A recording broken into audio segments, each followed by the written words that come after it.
नमस्कार दोस्तों। 1981 की ब्लॉकबस्टर फिल्म कातिलों के कातिल का एक विलन तो आपको याद ही होगा, जिस पर न गोलियों की बौछार से और न ही धर्मेंद्र साहब के 2.5 किलो के हाथ से कोई भी असर नहीं होता था। आखिर 80 के दशक में इस सीन की शूटिंग कैसे हुई थी, चलिए जानते हैं आज के वीडियो में। दोस्तों, सबसे पहले तो आपके जानकारी के लिए बता दें कि इस मूवी में जो रीचा नाम के खूंखार विलेन का किरदार निभाए थे, वो उस जमाने के लंबे चौड़े कद काठी के पहलवान शमसुद्दीन द्वारा इस किरदार को निभाया गया। अब दोस्तों बात करेंगे कि इस मूवी में शमसुद्दीन साहब को जो रीचा नाम के खूंखार विलेन का किरदार निभाए थे, आखिर उनका लुक इतना डरावना और खतरनाक कैसे 80 के दशक में, वो भी बिना CGI और VFX के बनाया जाता था, चलिए जानते हैं। दोस्तों, उनके लुक को खतरनाक रूप देने के लिए डायरेक्टर 2 तरह के तकनीक का इस्तेमाल करते थे।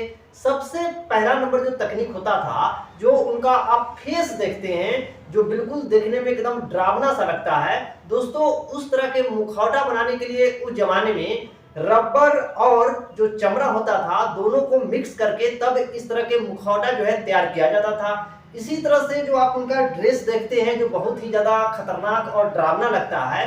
दोस्तों, उस जमाने में इस तरह के ड्रेस को बनाने के लिए रबर और नकली वाला बालों का इस्तेमाल करके तब वो भारी भरकम वाला ड्रेस उनको दिया जाता था। तो दोस्तों, इतना सारा ताम झाम करने के बाद तब जाकर शमसुद्दीन साहब जो हैं इस मूवी में इतना खतरनाक विलन का गेटअप जो है वो ले पाते। दोस्तों, बात करते हैं वो अंधाधुंध गोलियों को चलाने वाला सीन के बारे में, जहां पर आप देखते हैं कि धर्मेंद्र और ऋषि कपूर जो हैं उस खतरनाक विलन पर जो है अंधाधुंध कई राउंड फायरिंग करते हैं, लेकिन उन गोलियों का असर जो है उस विलन पर नहीं होता है। दरअसल दोस्तों, इस तरह के सीन को शूट करने के लिए उस जमाने में जो डायरेक्टर साहब थे, उन्होंने क्या किया था कि जो विलन बने थे शमसुद्दीन साहब, उनको तो ऐसे भी भारी भरकम वाला जो है ड्रेस पहनाया जाता था। उसी भारी भरकम ड्रेस के अंदर से स्टील के कई छोटे छोटे प्लेट को रख दिया जाता था। तब जाकर धर्मेंद्र और ऋषि कपूर जो है नकली गोली उन पर मारते थे, जो ऑडियंस को देखने में लगता था कि गोली तो बिल्कुल लग रही है, लेकिन उस खूंखार विलेन पर कोई असर नहीं हो रहा है। दोस्तों, इस तरह के तकनीक को लगाकर तब इस सीन को शूट किया गया। अब दोस्तों, जैसा कि आप सीन में देख पा रहे हैं कि वो खूंखार विलेन जो है वो धर्मेंद्र साहब के दोनों टांगों को पकड़कर जोर से घुमाकर उनको इस तरह से फेंकता है कि धर्मेंद्र साहब जो हैं दीवारों को तोड़ते हुए ठीक बाहर जाकर गिरते हैं।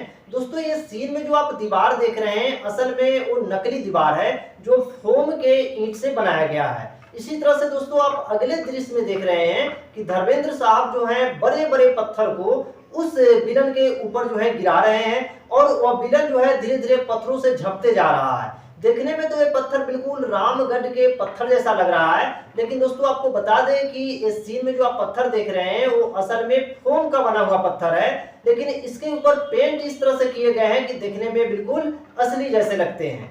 दोस्तों, आपको ये भी बताते चले कि इस तरह के सीन का जो शूटिंग जो है कोई रामगढ़ के पहाड़ियों में नहीं किया गया था। इसका शूटिंग जो है मुंबई में ही सेट लगाकर तब इस तरह के सीन को जो है शूट किए गए थे।